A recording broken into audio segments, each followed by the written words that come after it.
आडगाव ग्रामपंचायतीत भ्रष्टाचाराची चौकशीची बिरसा फायटर्सची मागणी. बनावट कागदपत्रे सादर करून शासनाची आणि ग्रामस्थांची दिशाभूल केली असल्याचा बिरसा फायटर्सचा आरोप. शहादा तालुक्यात आडगाव ग्रामपंचायतीत शासकीय निधी अपहार, कागदोपत्री खोटे दप्तर तयार व निकृष्ट न झालेल्या कामाच्या उच्चस्तरीय चौकशी व तांत्रिक पुराव्याची मागणी बिरसा फायटर्स संघटनेकडून गटविकास अधिकारी पंचायत समिती शहादा यांच्याकडे दिनांक 18 जून रोजी निवेदनाद्वारे करण्यात आली आहे. यावेळी योगेश रावताडे, दिनेश पवार, वीरसिंग पवार, दीपक पवार, अजित पवार, सहदेव पवार, किरण पवार, जितेश पवार, कैलास रावताडे आदी उपस्थित होते.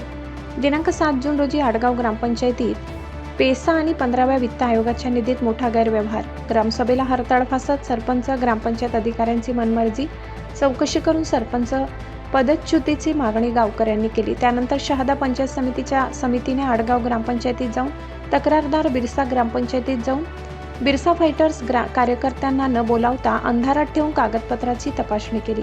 आडगाव ग्रामपंचायतीत भ्रष्टाचाराची कागदपत्रे व दमर मॅनेज करून सगळे हिशोब क्लिअर आहेत असा खोटा अहवाल बनवण्याचा प्रयत्न सुरू असल्याचे आमच्या निदर्शनास आले. वास्तविक पाहता प्रत्यक्ष जमिनीवर कोणतेही काम झालेले नाही. त्यामुळे या प्रकरणाची पारदर्शकता सिद्ध आम्ही आपणास खालील 6 तांत्रिक व कायदेशीर प्रश्न उपस्थित करून त्यांची लेखी उत्तरे व संबंधित कागदपत्रे आम्हाला तात्काळ उपलब्ध करून देण्यात यावी अशी मागणी केली.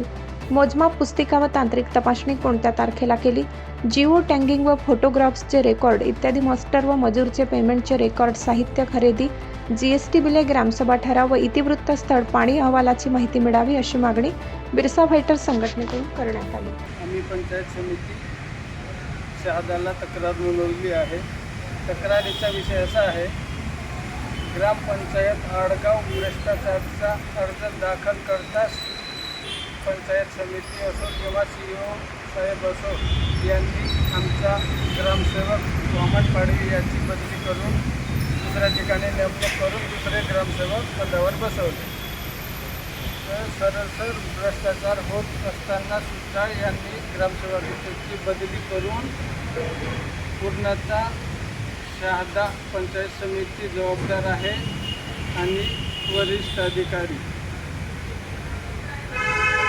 तरी पंचायत समिती शहादा जर काम करत नाही म्हणून आम्हाला पुढं नंदुरबार CEO ऑफिस किंवा कलेक्टरकडे जावे लागते. तरी या कारणालाही पूर्णतः पंचायत समिती जबाबदार आहे. कारण की इथं प्रश्न सुटत नाही म्हणून नंदुरबारला जावे लागते जिल्हा लेवलला. त्याला हे कारणीभूत पंचायत समितीच आहे. आणि आमच्या गावातील भ्रष्टाचार झालाच आहे आणि याला कारण ग्रामसेवक सरपंच असतीलच, परंतु संपूर्ण शहादा तालुक्यातील प्रत्येक गावात ग्रामपंचायतीमध्ये भरपूर असे विषय चालू आहे किंवा ते